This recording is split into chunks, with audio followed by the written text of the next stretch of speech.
সাকিবকে পটিয়ে রাখতে এবং সাকিবকে হাত করে রাখতে ব্যর্থ হয়ে শবনম ইয়াসমিন বুবলি এবার হাত বাড়ালেন সাকিবের মায়ের দিকে। এবার আমরা দেখেছেন সাকিব খানের মাকে নিয়ে টেলিভিশন সাক্ষাৎকারে এসে শবনম ইয়াসমিন বুবলি কত খুশ গল্প, কত রূপকথার গল্প বানিয়ে বানিয়ে বলেছেন যে সাকিব খানের মায়ের হাতে রান্না নাকি মধু, সাকিব খানের মার এইটা এইরকম, সাকিব খানের মার ওইটা ওইরকম, তার শাশুড়ি এইটা পছন্দ করে, তার শাশুড়ি ওইটা পছন্দ করে। এগুলো বুবলির বক্তব্য গাইস। শবনম ইয়াসমিন বুবলি সাকিব খানকে তো পটিয়ে রাখার যথেষ্ট চেষ্টা করেছেন, তিনি তার দিক থেকে চেষ্টা কোনো কমতি রাখেননি যে কিভাবে সাকিব খানকে পটিয়ে হাত করে রাখা যায়।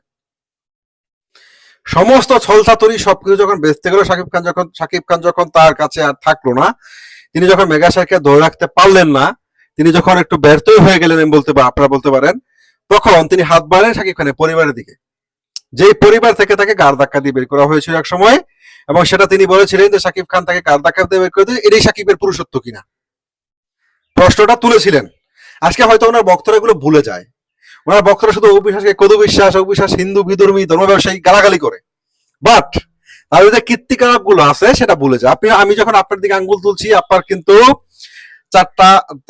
তিনটা আঙ্গুল কিন্তু আমার দিকে মুখ করে আছে। ওনারা যখন অবিশ্বাসের দিকে ধর্ম ব্যবসায়ী কদু বিশ্বাস বিভিন্ন ভাষায় গালাগালি করে, ওরা ভুলে যায় তাদের কীর্তিকলাপ গুলো। তো গাইস, অনেকটা হতাশ হয়ে সাকিব খানকে ধরে রাখতে না পেরে সাকিব খানের পরিবারকে তিনি একটু সেটিং দিয়ে রাখার চেষ্টা করেছিলেন, সাকিব খানের মাকে, সাকিব খানের বোনকে। পর্যায়ক্রমে তিনি চেয়েছিলেন সাকিব খানের পরিবারের প্রশংসা টেলিভিশন চ্যানেলে করে করে যেন তিনি পরিবারের মন গলাতে পারেন, সাকিব খানের মায়ের মন কাছায় যেতে পারেন। তো শবনম ইয়াসমিন বুবলির সেই চেষ্টা কি সফল হয়েছে, আপনারা কি মনে করেন? কমেন্টসে বলে যাবেন যে তিনি যে সাকিব খানের মাকে পটিয়ে রাখার, সাকিব খানের মাকে প্রশংসা করে টেলিভিশন চ্যানেলগুলোতে এসে সাকিব খানের মাকে নিয়ে নিয়ে মন গড়া রূপকথা গল্প বানিয়ে বানিয়ে বলতেন, সেগুলো বলে কি আজও তার কোনো লাভ হয়েছে কিনা আপনারা অবশ্যই একটু কমেন্ট সেকশনে বলে যাবেন।